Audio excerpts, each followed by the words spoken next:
Hello everyone, welcome back to my channel, guys. Thank you for joining me in this live section, guys. Thank you. Hit that subscribe button if you're new to this channel. So guys, breaking news coming from the fresh source. So there's this battle between Tinubu of, or will I say there's this debate, let me call it debate, between Maxwell and Sowore, guys, because of the selective mercy, Tinubu's selective pardon. So you guys know that there was a time, recently President Bola Ahmed Tinubu pardoned drug lords, murderers, etc., guys. And then, this it sparked reaction. So there was this debate with Maxwell and Sowore concerning what's the newest or the latest move of Tinubu, guys. This one is explosive. Oh. Yes, the two condemned that action. They cited Nnamdi Kanu, saying, "Imagine this man who has not done anything. They kept him in detention. That's selective pardon, guys. Instead of Tinubu, even if he's a terrorist, guys, why won't you pardon him? Pardon him, because as far as you pardon others, pardon him if you call him a terrorist. There was a time El Rufai even said that they should even open, if they have seen people started, pardoning people, they should now open the gates prison. For all for them to come out, So guys, quickly, I want you guys to take a look at this. How will I put it? This video as well. Take a look at this video, and I'll be right back, guys.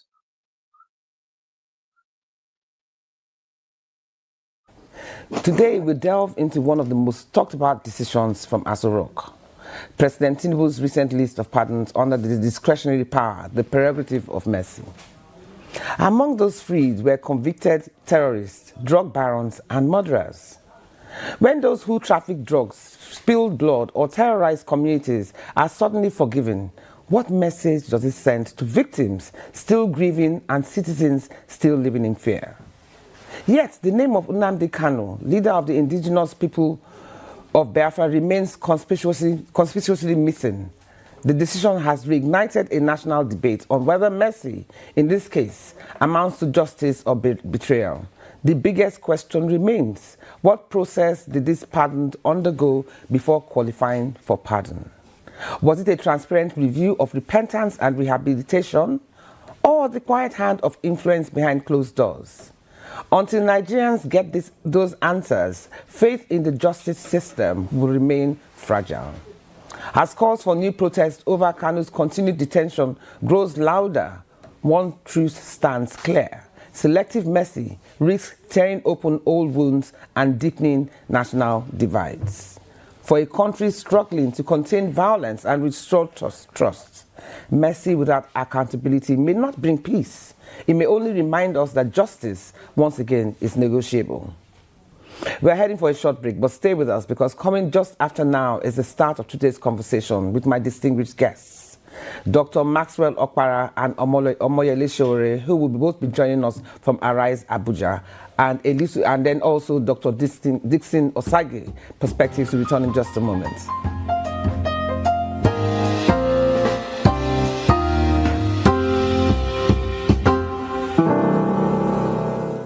Welcome back here again on Arise News. Now, I'm being joined for today's conversation by these three gentlemen, including Dr. Maxwell OPARA, who is a lawyer and human rights advocate and founder of Maxwell OPARA and Associates. Renowned for defending the oppressed, he has handled more than 500 human rights cases.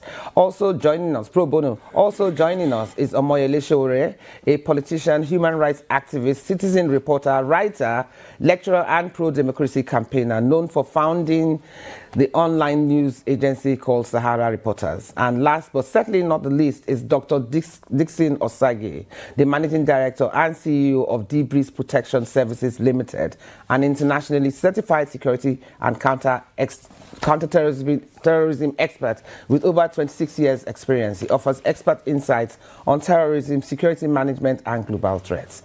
Dr. OSAJIE is here with us, so it's my pleasure to have each and every one of you here with me on Perspectives this morning. Thank you for having me. Okay, so let's start with, let's begin with the storm that has started it all. When mercy meets power, who really benefits, justice or politics? So Sowore, let me start with you. What's your take on the shocking names included in the president's pardon list, while Nnamdi Kanu's name was left out? What does that say about justice, morality, and the government's priorities? Well, thank you for having me. I am not here to plead for pardon for Nnamdi Kanu. The president pardoned people who were convicted of various degrees of crimes. I don't have any idea how and why he pardoned them, but if you look at the people who are pardoned, you discover that there has been some kind of proximity or relationships that facilitated their pardon, especially when you look at the 53 persons who were pardoned who are drug dealers, and you have a murderer. You see a lot of political influence over the pardon, or maybe business-related influence or linkage. In terms of Nnamdi Kanu was not convicted of a crime. He has been in and out of detention over the last 10 years, simply because he started a radio program known as Radio Biafra, where he began talking about the liberation of the people of the Southeast under Biafra. And that was where his problem started. He was granted bail, left Nigeria, and they went to Kenya, abducted him, an extraordinary rendition him back to Nigeria. The day he was returned to Nigeria, I was in court at the Federal High Court. He was brought hooded, beaten, tortured, and they quickly rushed him back to the DSS after he appeared briefly before a judge, before we could even get to the courtroom. But the case has gone all the way to the Supreme Court. The Court of Appeal courageously decided that having been extraordinarily renditioned, there's no way trial can stand, and they discharged and acquitted him. So the Supreme Court also said that he did not violate his bail. So Nnamdi Kanu, in my view, has not committed any crime that requires him being pardoned by the president. What the president should do, and what we've asked the federal government of Nigeria to do, the Nigerian state to do, is to discontinue this sham trial, because apparently there was no crime, and you can't sustain a trial when there's no crime established. He's been tried under what they call the Terrorism Act, or is it the Terrorism Prevention Act. I've been detained for 45 days under that act before. It is used to suppress people lightly who are opposed to government. Treason is also something that I've been subjected to. I was kept in this country for 5 years. What I'm saying basically is that when I see a sham trial, I know it because I get subjected to one at least an average of 3 times per year. So I'm just saying to Nigerians that we should not compare Kanu's situation with those who actually committed crimes. They were tried and sentenced to different prison terms, and then the president decided to pardon them, maybe because some of them are his friends or members of his community, we don't know, but because now they say they are reviewing this particular pardon, which shows to you that there's something wrong with the whole process in the first place. I've also heard that some of the pardon were influenced by corruption. People paid heavily to the officials who are involved to help recommend them for pardon. I don't know what's happening, but we know that this pardon has been put in abeyance as we speak now. Okay. But I just want to make it clear once again that I am not here to plead for pardon for Nnamdi Kanu, no. Okay. Or Thank clemency, you. anything like that, no. Okay. Thank you very much, Sowore. So can we get to Maxwell, please? Now, Maxwell, even with the president's constitutional power of clemency, should mercy ever be granted without consulting victims' family first, or the Council of States? What safeguards should exist to ensure compassion doesn't trample justice? Okay, I want to start by saying that once an offense is being committed, a criminal offense is being committed, the offense is not committed against the nominal complainant. In this case, using Mariam Sandra as an instance, the offense is not committed against the victim's family, that is the husband's family. The offense is not even committed against the husband. That's the disease. The first is against the state. Having established that, now consulting the family before you grant pardon is uncalled for, because in the first instance the family don't even have the right to, just like where somebody raped somebody, a minor. Now you cannot, the father of the rape victim cannot say, no, I don't want case again. No, because the offense is against the state. Having established that, now the power to grant pardon is given to the president under section 175. But people are getting it wrong. One, whatever decision the president is going to take, the president must take it in line with the will of the people. Because the president derives his own power from the constitution, whereas the constitution derives its own power from the people. So the people are number one. If you are given an authority to grant pardon, you must grant it judiciously.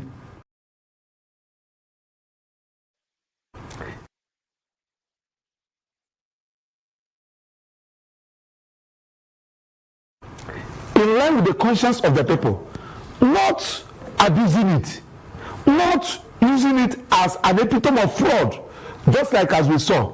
Now, give this instance.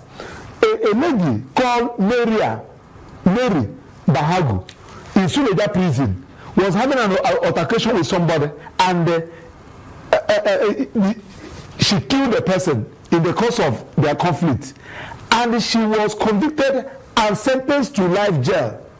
She has spent over 25 years there in Suleja prison, over 25 years there in Suleja prison. Now, another person intentionally killed the husband. Yeah, Miriam Sanda. And that person now was sentenced to death by hanging.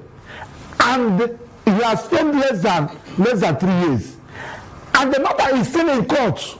That is another fundamental issue we have to interrogate. The matter is still in court. Now the president now exercise the power, granting this one that has to do with murder and by hanging, pardon, and left to the other one that has her own is Maxwell life jail, and that has spent 25 years. I left that one. So you now see that this one must have paid money and this one did not pay money. That one is one. Then secondly, this one is the matter that is in court. You don't grant pardon in a matter that is in court. You allow the court to finish its course, because the lady Miriam has appealed against the judgment from Court of Appeal to Supreme Court. If you want to grant pardon, you will now ask him to withdraw that, ask her to withdraw the matter first, because she is the appellant. If she withdraw the matter first, it then means that that particular condition or sentence is not standing. You cannot exercise your power towards that. So the entire, that was that the Attorney General, in order to protect the interests of the government and the president, told us that they are still reviewing it. Whichever name you are calling, you call it. Nigerians are saying that you have abused it and you cannot, that one will not stand. So because we know that once the president exercises that power after the consultation of Council of State, it will stand. Now that Attorney General has said no, we still need to review it. Whichever way, the president, he has the knife, he has the yam. He should take decision. Okay, thank you very much. Let's get to Dixon in the house. Now, Dixon, from a security standpoint, you've heard what both guests have said about this pardon that was given. But does it expose the state as weak and inconsistent when you see things like this happen in this fight against security? Fantastic question. You see, most times we fail to understand that this act from the government is positioning us as a failed state. Mm-hmm. You understand, a state without powers, a state that is not effective, a state that looks vulnerable before the hands of these criminal elements, because we have a lot of people that have been killed by this criminal element, and some of them, you know, are waiting restorative justice, you know, and it's also an abuse on restorative justice because those who were killed in actions, our officers, our men, our soldiers, who sworn to protect the territorial integrity of Nigeria, and their killers have been pardoned. I tell you, it's highly demoralizing. And these terrorists killed soldiers, officers, and men. I personally, I will speak from a soldier point of view and also from a security perspective point of view. I personally know over 100 soldiers, my classmates, that were killed by Boko Haram. I also know over 200 people, personally, I can name, that were killed by these terrorists. And when I see these terrorists be pardoned by the state government, I don't know who advised the government to do this. If I see them be pardoned, I feel bothered, I feel pained, I feel worried, because Nigeria is treading on a path is treading on a dangerous path because crime and punishment works hand in hand. The whole essence of punishment is for you to, it's not just to destroy. Must match each other. Exactly, it must, crime and punishment works hand in hand because if you pardon these guys who kill our officers and men, it's going to demoralize our officers and men in the battlefield. As we speak here, we have soldiers chasing terrorists in the front line, some of them in the bushes, some of them in the east, west, south, and north. And at the end of the day, they tune into their television and they discover that those who kill their colleagues were being pardoned. It's families, it's highly demoralizing. And we have widows and widows in the base who lost their husband and wife. When they see this on television, they will say, hey, Nigeria has failed them. So this state has failed them. Why do you think we're dealing with this convicts and murderers and whatever from a position of weakness? Why do we come across like that? For me, I'm also surprised. If you ask me, I will ask you too, because for me, I think maybe the government was ill-advised. You know, the former president of blessed memory, General Buhari, adopted. Why is he alive? It's not of blessed memory. Oh, I thought it's passed. General Muhammadu Buhari. He's still very much alive. Oh, he's passed. Sorry, of course he has passed. Of course he has passed. So, sorry, yes. Yes. So he activated the Safe Haven, Operation Safe Corridor, and that corridor was a methodology in which they used to, pardon criminals or terrorists, and they classified them as repentant terrorists. And I find it very, very disgusting for you to classify them as repentant terrorists after shedding blood. You know, human lives or anything that has to do with human lives is beyond you and I. If you cannot create, you cannot pardon. If you cannot form, you cannot pardon. What does not belong to you, you don't have the capability and capacity to pardon. So those who died in action, how do we speak to their family? And how do we motivate the present soldiers in the battlefield to keep on fighting? Because the government have to apologize to the Nigerian military and the Nigerian soldiers for this action, because it's very, very wrong. Yes.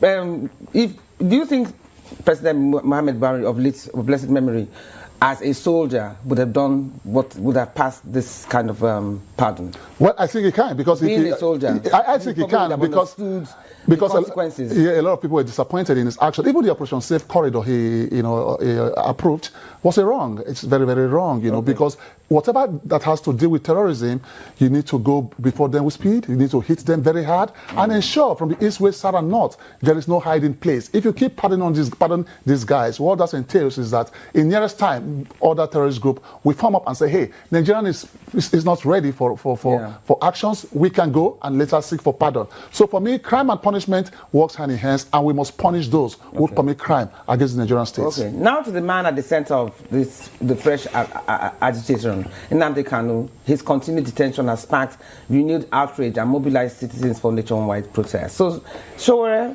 Sowore, you've announced a Free Nnamdi Now protest march next week to demand Kanu's release. Yet, you've also said you're opening to dialogue with the government. So how do you respond to those who say working with the same system you oppose weakens your credibility as an activist? Well, I don't think I said I'm going to be involved in dialogue with the government. That's not true. I said I am willing to bring in people of good conscience to work to ensure that Nnamdi Kanu was freed from this unwarranted and unjust, prolonged and protracted sham trial. So I have not gone near any government house. I have not asked any government person except to reach out to state governors from the southeast. Some of them I know personally, people like Soludo, I know Alex Otti, I think. So those two people I know. I know Peter Obi. I have met him several times, and the only person you might say I disagree with in the past was the former president, Goodluck Jonathan, who requested that we meet when I reached out to him. And I went to him, and the business of the day was very clear. Can you ensure that justice is done in this matter? And he did promise that he would take it up with the president whenever they meet. And I reached out to former President Abubakar Atiku. He issued a statement whenever I met him, President. So I did not approach the federal government, but I had already made a caveat before this that I was willing to put aside some of my position on this matter to have more. All right. So they did it to Abiola. Anytime we ask for Abiola's release, oh, it's being handled by the Court of Appeal. It's being handled by and then completely after a while the courts. All right. So they did it to Abiola. Anytime we ask for Abiola's release, oh, it's being handled by the Court of Appeal. It's being handled by and then completely after a while the courts never sat because there was no case. Abiola was also accused of treason. They kept him postponing, they kept blackballing, blackmailing, and gaslighting the public until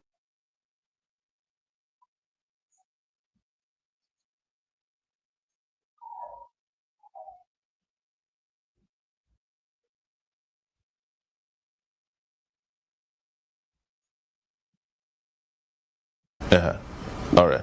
So they did it to Abiola. Anytime we ask for Abiola's release, oh, it's being handled by the Court of Appeal. It's being handled by and then completely after a while the courts never sat because there was no case. Abiola was also accused of treason. They kept him postponing, they kept blackballing, blackmailing, and gaslighting the public until Abiola died in detention. They claimed that they were supposed to release Abiola the next day. Okay. Thank you very much. Can we have Maxwell back in the house, please? Can we have Maxwell? All right. So they did it to Abiola. Anytime we ask for Abiola's release, oh, it's being handled by the Court of Appeal. Okay. Thank you very much. Can we have Maxwell back in the house, please? Can we have Maxwell back in the house? So Maxwell. All right. So they did it to Abiola. Anytime we ask for Abiola's release, oh, it's being handled by the Court of Appeal. It's being handled by and then. All right. So they did it to Abiola. Anytime we ask for Abiola's release, oh, it's being handled by the Court of Appeal. It's being handled by and then. Okay. Thank you very much. Can we have Maxwell back in the house, please? Can we have Maxwell back in the house? So Maxwell, some argue that Tinubu's refusal to release. Okay. Some argue that Tinubu's refusal to release Kanu, while freeing others, risks deepening ethnic resentment and widening the trust gap between the Southeast and the federal government. Do you share this concern? Of course, the president has violated Section 42 of the Constitution, and in violation of that Section 42, which talks about discrimination, and Nnamdi Kanu has been discriminated as a result of his tribe. I said it and I continue to say it anytime, any day. Nnamdi Kanu is in detention today. It's not because he committed any crime. Of course, everybody knows the reason why Nnamdi Kanu was arrested. When Nnamdi Kanu was arrested, they want to stop people from exercising their right of agitation. So you can now see that if you want to start agitating for your own republic in Nigeria, when you remember Nnamdi Kanu, you will not do it again. That is what they want to do. It's not as if that Nnamdi Kanu committed a crime. That one is that. Then two, violation of his rights, just like you said, under the Constitution, they said nobody can be discriminated against in Nigeria as a result of his tribe. place, sex, or whatever thing. But you know, if you watch, you discover that it's very obvious that Nnamdi Kanu is being discriminated against.